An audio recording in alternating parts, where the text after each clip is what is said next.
So we continue and so with. they came and We'll continue. they put us. They told us to go to a town in the mountains called Ambarawa. They had several concentration camps over there. I believe it was 9 of them, at least. And so they locked us over there, and we had to go in one of these wooden cars from these peasants, and there's 2 of those zeebos on in front of it, and they pulled the cart all the way up the mountain. And there we were put in that concentration camp. I think I remember you telling me as a child that Japanese soldiers arrived at your door and they told your mother, pack only essentials, and you basically had to leave your home. And Yeah, we were allowed to take some clothes. In fact, I don't know whether any restrictions or not. One lady that was put in our room, they put us in these rooms, and they were not very big. And then we had and Ambarawa, it was a monastery, right? Ambarawa, yeah. It used to be a monastery. That's what the concentration camp was. Right, at Ambarawa. And so it so that other lady was there, and I think there was even a 3rd one in that room. Like this is a vague memory. She had a lot of cans of food with her, and we didn't. And I don't know how she got that past them, but I don't know.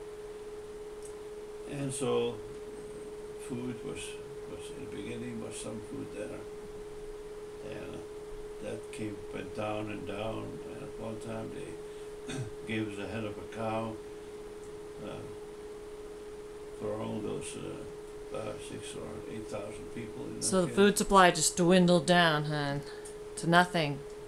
Yeah, and so they just boiled that thing, and there was nothing left. And from there on, it became less and less food, and we became hungry. Some people died that had a disease, like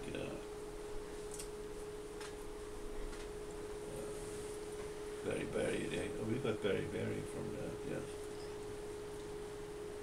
And there are some diseases where they had to take injections so often for that, and they couldn't get it anymore, and so they couldn't get the injections, so they just died from the disease. And that didn't take very long, so I don't know what the disease was. And then, well, that went on for, I think, close to a year, I think, I'm not sure. Then they came in again. Oh, I was 9 in the camp, and I became, after that year, I became 10. And they took all boys, 10 or over, away from their parents. So they took me away from my mother. That was kind of a bad scene too. But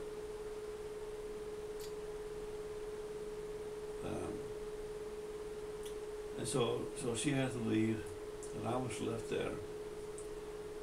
And we had these 3-level sleeping pieces. They looked the same as the German ones. And it was a little thing that you could lay on. And so we were there for quite a while. And we had to do some work, carrying stones from here to there. This was in the Youngins camp, the youth, after you're separated from your mother. Yeah, it was just concentration camp. Just young people like me, you know. And I think we had about 900 or something like that. And the rest of them were very old people, very thin, malnutrition, and had diseases, dysentery mostly, and other things. things, and they used to always have all this diarrhea over in the bathroom, which were nothing but 2 planks overflowing, little flowing river, I guess. And then they just fall over and they died, and we had to pick them up. I couldn't pick them up, I just grabbed the wrist, and then we had to drag them onto a pile. And when the pile was a little bigger, then we had to go out and dug a hole there outside the camp, and all those guys, we had to take them and put them in that hole, and so then we covered it up, and that's about that for that. You were 10 years old? Yeah, I was 10 years old, and then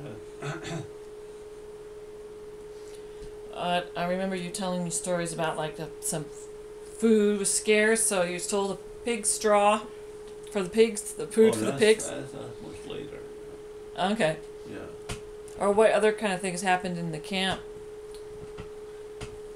Well, there's some things I didn't like because I had the one towel that my mother left. Was I had the shorts and a kind of an Undershirt on,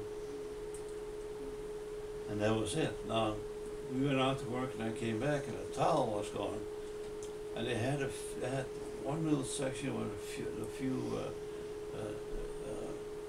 nurses there, and they were Catholic, and so I missed my towel, and I started looking around.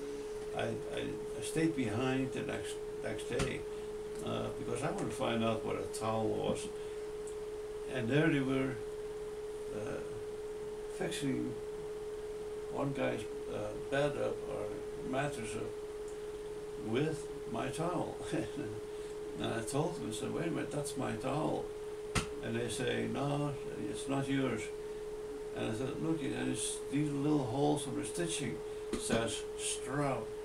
She said, well, you're not Catholic and you don't go to heaven anyway, so we used it for this person that will go to heaven. I said, well, thanks a lot. I will remember that for a long time. So will we, through oral storytelling. Yeah. And so, do I have my time left?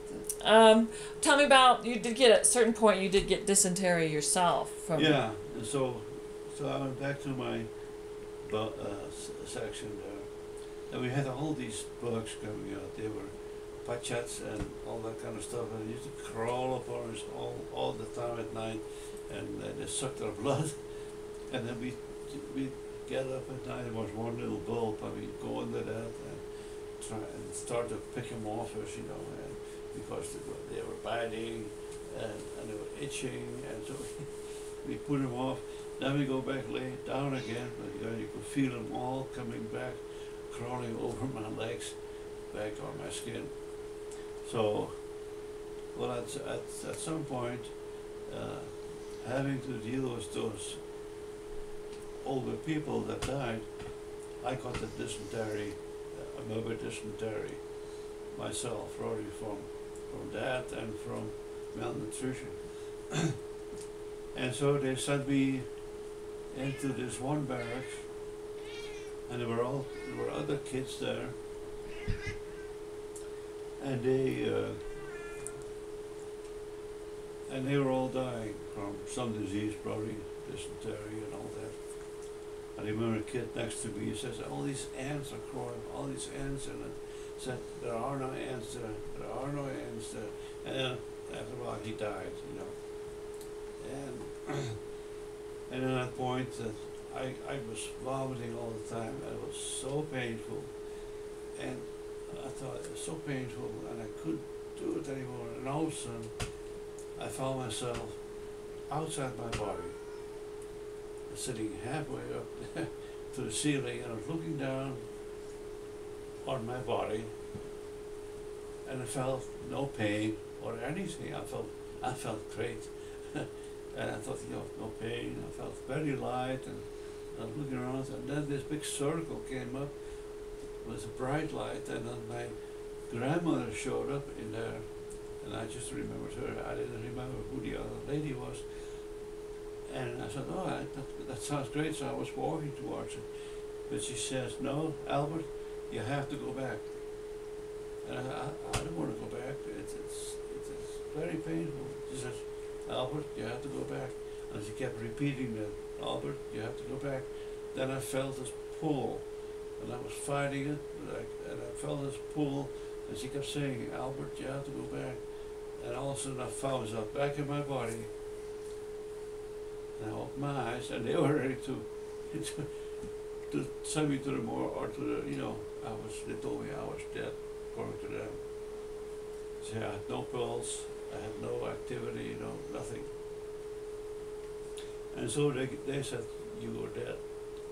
But I opened my eyes, and I felt no pain, I felt nothing. In fact, I felt really pretty good, because I was not vomiting, I had no, and then they told me, he says, we don't understand what has been happening, but you just woke up and you have no trace of any disease left in your body as far as we can determine.